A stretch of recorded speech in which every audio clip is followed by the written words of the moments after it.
जय हिंद बच्चों। कैसे हैं आप सब? आशा करती हूँ आप लोग खूब स्वस्थ हैं, मस्त हैं और अपनी पढ़ाई में सब लोग व्यस्त हैं बच्चों।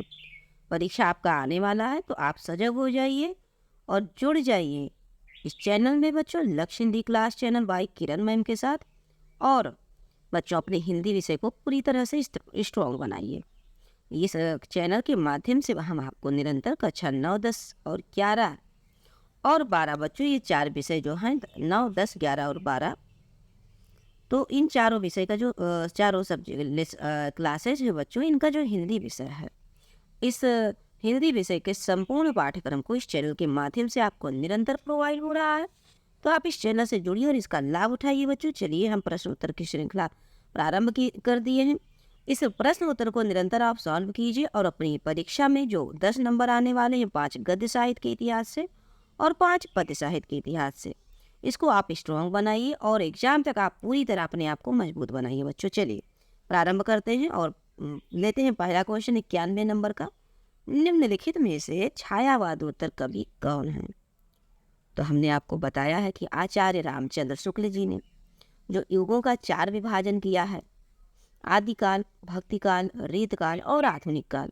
तो जो आधुनिक काल है बच्चों, इस आधुनिक काल को और 4 से 5 से 6 युगों में डिवाइड किया गया है। जैसे आपका पहला युग हो गया भारतीय हिंदी युग, इसमें गद्य साहित्य का अच्छे से विकास हुआ है बच्चों। और दूसरा आ गया आपका द्विवेदी युग। द्विवेदी युग के बाद आता है बच्चों छायावाद युग। छायावाद युग के बाद आता है छायावादोत्तर युग।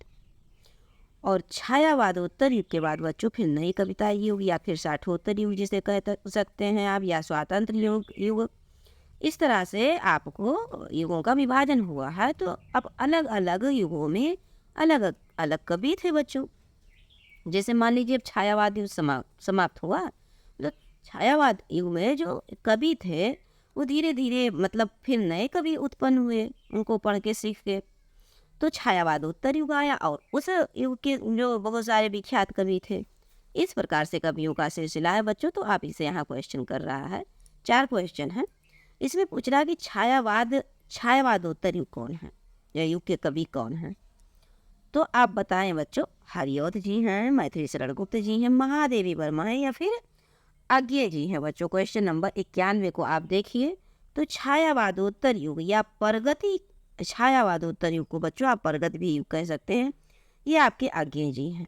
प्रगति युग या छायावादोत्तर युग, ये छायावादोत्तर युग में भी है और फिर जाके प्रगति युग में भी है। इन्होंने अपना तार सप्तक प्रकाशित किया 1943 में, जो कि पहला तार सप्तक था बच्चों। और फिर इन्होंने दूसरा और फिर तीसरा और फिर चौथा तार सप्तक इन्होंने प्रकाशित किया है। और सभी तार सप्तक बच्चों आप अलग अलग से पहले ये जो 1943 है, इस 1943 में अगर आप 8 को जोड़ देंगे तो आपका दूसरा तार सप्तक आ जाएगा, जो कि 1951 में आता है। फिर इसमें 8 जोड़ेंगे तो आपका तीसरा तार सप्तक आ जाएगा, जो कि 1959 में होता है। और फिर इन दोनों में बच्चों 20 जोड़ देंगे इसमें, तो आपका चौथा तार सप्तक आ जाएगा, जो कि 1989 आ जाता है। ये आपका चौथा तार सप्तक। आप ऐसे याद करेंगे कि पहले आप 8 जोड़ेंगे, पहला तो आपको याद करना ही पड़ेगा। उसके बाद उसमें 8 जोड़ेंगे तो आपका दूसरा निकल आएगा, दूसरा तार सप्तक ये 51। फिर दूसरे में भी आप 8 जोड़ देंगे तो फिर आपका तीसरा तार सप्तक आ जाएगा 1959। और फिर 8, 8, 16 और 4 और लगा के 20 जोड़ देंगे तो आपका आ जाएगा चौथा तार सप्तक। ये डेट आपसे पूछ लेता है, इंपॉर्टेंट है बच्चों, इसलिए थोड़ा सा आप ध्यान दीजिएगा। सबसे पहले आप 43 याद करेंगे तो फिर उसमें 8 प्लस 8 और प्लस 20 करके आप चीज़ों को निकाल सकते हैं। पहले में 8 जोड़ेंगे तो जो आएगा, फिर उसमें 8 जोड़ेंगे तो तीसरा तार सप्तक आ जाएगा, फिर चौथा निकालना तो उसमें 20 जोड़ देंगे तो चौथा तार सप्तक का डेट आ जाएगा। आपसे ये डेट पूछा जाता है, मोस्ट इम्पॉर्टेंट, इसलिए हमने जिक्र कर लिया। तो चलिए आपने देखा बच्चों, इसमें से क्वेश्चन पूछ रहा था कि निम्नलिखित में से कौन छायावाद उत्तर कवि हैं? तो ये अज्ञे जी हैं। थोड़ा सा हम अपनी पेंसिल को पतला करेंगे बच्चों, थोड़ा सा बस। चलिए आगे बढ़ते हैं। क्वेश्चन नंबर 92 देखते हैं। निम्नलिखित में से कौन कवि रीत मुक्त काव्य धारा के हैं? रीत मुक्त काव्य धारा के, तो आप रीत काल जानते हैं। अब रीत काल स्वयं में 3 भागों में विभाजित है। एक तो रीतबद्ध है, दूसरा रीत सिद्ध है और तीसरे नंबर पर रीत मुक्त है। तो अब आपको इसमें भी अलग अलग याद करना है बच्चों, जो कि हम आपको ट्रिक के माध्यम से चीज़ों को याद करवा देते हैं। आप पहले रीत काल के कवि में रीतबद्ध को समझ लीजिए। आप लिखिए, यहाँ पर थोड़ा सा समय भले लगेगा बच्चों, पर लिख लीजिए आप। राम के क्षमा करें, पहले दास भी लगाना पड़ेगा। राम दास के पद, रामदास के पद मणि, क्या मणि, समझ सुनिए, फोकस कीजिए सुनने पर बच्चों, राइटिंग हो सकता है ना समझ में आए। मणि आभूषण, आभूषण से क्या है बच्चों, बद्ध हैं, क्या हैं, बद्ध हैं। तो बद्ध क्या हो गया, रीतबद्ध हो गया। आभूषण भूषण, मणि चिंतामणि, पद पद्माकर, दास केशवदास और राम मतिराम। अब ये आपके हो गए, इतने कवियों को आपने याद कर लिया। तो बस अब देखिए, कठिन थोड़ा सा डीप क्वेश्चन पूछ लिया ना बच्चों। रीत काल सीधा पूछने के बजाय ये रीत मुक्त, रीत सिद्ध और रीतबद्ध से पूछेंगे। तो रीतबद्ध के आपके कवियों ने आपने याद किया कि मतिराम, केशवदास, पद्माकर, चिंतामणि, आभूषण, बद्ध हैं अर्थात रीतबद्ध से हैं। अब रीत मुक्त को भी आपको याद करा देते हैं बच्चों। घनानंद, घनानंद हो गए, उसके बाद ठाकुर हो गए, घनानंद ठाकुर, आलम, आलम और बोधा। क्या है बच्चों ये, घनानंद ठाकुर और आलम, और क्या कह रहे हैं, घनानंद ठाकुर और आलम बोध से मुक्त हैं। किससे, बोध से मुक्त हैं। आपको ऐसे लिखना रहेगा, हम बोल रहे हैं, आप लिख लीजिए फटाफट। कैसे लिखेंगे बच्चों, घनानंद ठाकुर और आलम बोध से मुक्त हैं। अब मुक्त आपका हो गया रीत मुक्त, बोध से बोधा, आलम आलम हो ही गए, और ठाकुर ठाकुर घनानंद, ये सब रीत मुक्त के हैं। अब इसी में से आप सर्च करिए, पूछ रहे हैं कि रीत मुक्त काव्य धारा के हैं, अर्थात 4 ऑप्शन में से एक ही कोई है जो रीत मुक्त काव्य धारा के हैं, आप बताएंगे हमको। चलिए देखिए बच्चों, अब यहाँ पर देखिए रीत मुक्त की बात हो रही है। तो केशवदास हैं, ये तो रीतबद्ध हैं, अभी आपने देखा बद्ध हैं।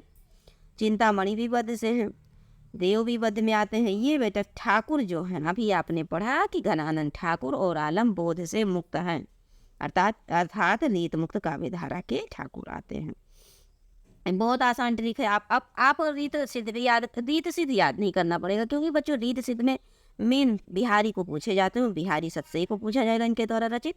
तो रीत सिद्ध बिहारी बस। चलिए 93 नंबर क्वेश्चन को देखिए। राम भक्ति शाखा के कवि नहीं है, इसका मतलब कि 3 हैं, एक नहीं है, बताइए कौन नहीं है। देखिए तुलसीदास नहीं है, अग्रदास नहीं, नंददास नहीं है, नभादास नहीं। आप ये जानते हैं कि नंददास नहीं है, क्योंकि ये कृष्ण भक्त शाखा से है। आइए 94 नंबर क्वेश्चन, राम भक्त शाखा के कवि नहीं है। यहाँ पर भी देखिए बच्चों, राम भक्त शाखा के कवि नहीं है तो नंददास। फिर यहाँ पर फिर क्वेश्चन पूछ लिया कि राम भक्त शाखा के कवि नहीं है, तो और भी इनमें जोड़ दिए। तो तुलसीदास हैं, अग्रदास भी हैं, नभादास भी है, चतुर्भुज दास नहीं है। तो बच्चों ये चतुर्भुज दास हो गए, नंददास हो गए, परमानंद दास हो गए, कृष्णदास हो गए, छीत स्वामी हो गए। ये सभी बच्चों कृष्णदास के, कृष्ण भक्ति शाखा के हैं। मीराबाई हो गई, रस खान हो गए, ये सब कृष्ण भक्ति शाखा से संबंधित हैं। ऐसे क्वेश्चन पूछा जाएगा। चलिए क्वेश्चन नंबर 95 को, स्वामी तुलसीदास जी के बचपन का नाम क्या है। आप जानते हैं बच्चों कि इनके बचपन का नाम राम बोला था। क्यों, क्योंकि इनका जब जन्म हुआ है 5 साल बालक के समान लग रहे थे, और इन्होंने पहला शब्द अपने मुख से राम बोला, राम निकाला। क्योंकि बच्चे जब जन्म लेते हैं तो रोते हैं, लेकिन इन्होंने रोया नहीं, राम शब्द निकाला, इसलिए लोगों ने इनको राम बोला कहने लगे लोग। सूकर खेत नामक स्थान संबंधित है, बताइए बच्चों किससे संबंधित है। तो कबीरदास से, नंददास से, तुलसीदास से, या फिर सूरदास से। सूकर खेत की बात हो रही है बच्चों, तो ये आप जानते हैं सूकर खेत ये तुलसीदास से ही संबंधित है। आइए 97 पर चलते हैं। भक्ति काल का काव्य नहीं है इसमें से, मतलब इसमें से जो काव्य है, 4 काव्य दिए गए हैं, लेकिन कौन इसमें से भक्ति काव्य नहीं है। भक्ति काल का पद्मावत नहीं है, क्योंकि निर्गुण काव्य धारा प्रेमाश्रयी शाखा पद्मावत, रामचरितमानस सगुण काव्य धारा तुलसीदास, सूरसागर सगुण काव्य धारा कृष्ण भगवान क्या कहते हैं सूरदास, पृथ्वीराज रासो। बच्चों ये आदिकाल की रचना है, जिसे रामचंद्र आचार्य रामचंद्र शुक्ल जी ने वीर गाथा काल कहा था। बच्चों ये जो हम बोल रहे हैं, हर एक शब्द क्वेश्चन है, समझ लीजिए। हर एक पंक्ति जो हम अभी बोले क्वेश्चन ही समझिए इसको। तो अब आगे देखिए, रामचरितमानस में कुल कितने कांडों की संख्या है? 7 कांड आप जानते हैं। बालक राम, 7 कांड हैं बच्चों यहाँ पर। बालक राम अयोध्या की नगरी से होकर किष्किंधा के अरण्य से होकर, मतलब ये बच्चों थोड़ा सा ट्रिक है, इसमें हम आपको याद करा देंगे तो पूरा पूरा आप कभी नहीं भूलेंगे, दिमाग में बना रहेगा कि क्या कहते हैं। चलिए बच्चों, नेक्स्ट टाइम चलते हैं, अभी आगे बढ़ते हैं। थोड़ा दिमाग में नहीं आ रहा, पूरी चीज़ें हम बताना चाहते हैं। नवधा भक्ति के प्रकार हैं। 99 नंबर के क्वेश्चन पे चलिए आप। तो नवधा भक्ति के प्रकार मतलब कितने प्रकार हैं? नवधा जो भक्ति है इसके कितने प्रकार? 1, 3, 8 या 9? तो ये नवधा भक्ति बच्चों यहाँ पर लिखा भी है नवधा, नवधा ये 9 जो है संस्कृत में 9 लिखा जाता है, और यही है 9 प्रकार है नवधा भक्ति के। ये से पकड़ लीजिएगा, नवधा भक्ति के 9 प्रकार हैं। पूछ लिया मान लीजिए क्वेश्चन। विनय पत्रिका की भाषा या बोली है। विनय पत्रिका की बोली, ये विनय पत्रिका किसका है बच्चों? तो तुलसीदास जी का है। ये श्री राम जी से विनय करते हैं। तो कौन सी भाषा का है? देखिए बच्चों, तो ये बताइए, ओधी बोली या खड़ी भोजपुरी या ब्रज या खड़ी बोली बच्चों? तो ये ब्रज भाषा का है विनय पत्रिका। चलिए, अब गोस्वामी तुलसीदास द्वारा रचित विनय पत्रिका की भाषा है। देखिए, कोई चीज़ घुमा घुमा के पूछ लिया तो ब्रज भाषा आपने आप ही देख लिया है। क्वेश्चन नंबर 102 की तरफ हम लोग चलते हैं। चलिए, तुलसीदास की रचना नहीं है। तुलसीदास की रचना नहीं है बच्चों। रामलला नाचू नहीं है, पार्वती मंगल नहीं है, कवितावली नहीं है, या रामचंद्रिका नहीं है। आप जानते हैं रामचंद्रिका तुलसीदास की रचना नहीं है। तो आप पूछेंगे तो फिर मैम किसका है? तो ये केशवदास का है। चलिए, क्वेश्चन नंबर 3 पे हम लोग चलते हैं। समन्वय की विराट चेष्टा तुलसी के किस ग्रंथ में मिलती है? समन्वय की विराट चेष्टा तुलसी के किस ग्रंथ में मिलती है? रामचरितमानस में, विनय पत्रिका में, कवितावली में, या फिर दोहावली में? क्वेश्चन नंबर 103 को देखेंगे बच्चों तो आपका ये रामचरितमानस ही है। इसमें आप पूरे लोक कल्याण की भावना इसमें देखेंगे, समन्वय की भावना इसमें देखेंगे रामचरितमानस में। चलिए, क्वेश्चन नंबर 104 की तरफ हम लोग चलते हैं। भक्तकालीन कवि कौन है? भारतेंदु हरिश्चंद्र, कुंभन दास, हरिऔध या महादेवी वर्मा? तो आप जानते हैं बच्चों, सबको बता देते हैं। कुंभन दास ये भक्ति काल के, वो भी कृष्ण भक्ति काल शाखा से हैं बच्चों। लेकिन भारतेंदु हरिश्चंद्र आप जानते हैं कि आधुनिक काल के हैं, और ये भारतेंदु युग से हैं। ये प्रवर्तक है भारतेंदु युग के। महादेवी वर्मा छायावाद की है बच्चों। हरिऔध जी द्विवेदी युग के कवि हैं। हरिऔध और मैथिली शरण गुप्त ये सब द्विवेदी युग के कवि हैं। 105 नंबर के क्वेश्चन पे आते हैं। निम्नलिखित कवियों में से वल्लभाचार्य के शिष्य कौन है? रघुराज सिंह है, बिहारी लाल है, भूषण, या फिर कृष्णदास है? या वल्लभाचार्य जी के शिष्य कौन है बच्चों? ये पूछा जा रहा है। तो आपको हम बताएं, ये कृष्णदास जी जो हैं बच्चों, ये वल्लभाचार्य जी के शिष्य हैं। ये कृष्णदास वल्लभाचार्य जी के शिष्य हैं। और भूषण तो अभी आपने देखा कि ये रीतबद्ध शाखा के थे। आभूषण से बद्ध है, वो आभूषण में भूषण छिपे हैं। और अब क्वेश्चन नंबर हम आप 8 की ओर चलते हैं। निम्नलिखित में से किसे खड़ी बोली का प्रथम कवि? मोस्ट इंपॉर्टेंट क्वेश्चन है मेरे बच्चों। देखिए, प्रथम की जहाँ बात आए तो उसको वैसे ही मोस्ट इंपॉर्टेंट समझिएगा। यहाँ पर तो पूछा है प्रथम कवि कौन है। अब्दुल रहमान है, नरपत नाल है, अमीर खुसरो है, या फिर बच्चों धनपाल हैं। प्रथम कवि खड़ी बोली के कौन हैं? तो आप जानते हैं बहुत अच्छे से कि अमीर खुसरो ही है प्रथम, मतलब ये खड़ी बोली के प्रवर्तक माने जाते हैं। और चलिए क्वेश्चन नंबर 7 की ओर। कृष्ण काव्य धारा के कवि नहीं हैं। 4 इसमें कृष्ण काव्य धारा के ही हैं, पर एक नहीं है। नंददास नहीं है, चतुर्भुदास नहीं, ये भी हैं, सूरदास भी है, लेकिन ये लाल दास नहीं है बच्चों। चलिए, निम्नलिखित में से कौन कृष्ण भक्ति शाखा की कवि नहीं है? आप बताएं बच्चों। ऐसे अगर आप निरंतर पढ़ते रहे तो आसान हो जाएगी चीज़ें, बहुत सारी चीज़ें आसान हो जाएंगी। नहीं है पूछ रहे, इसका मतलब 3 हैं।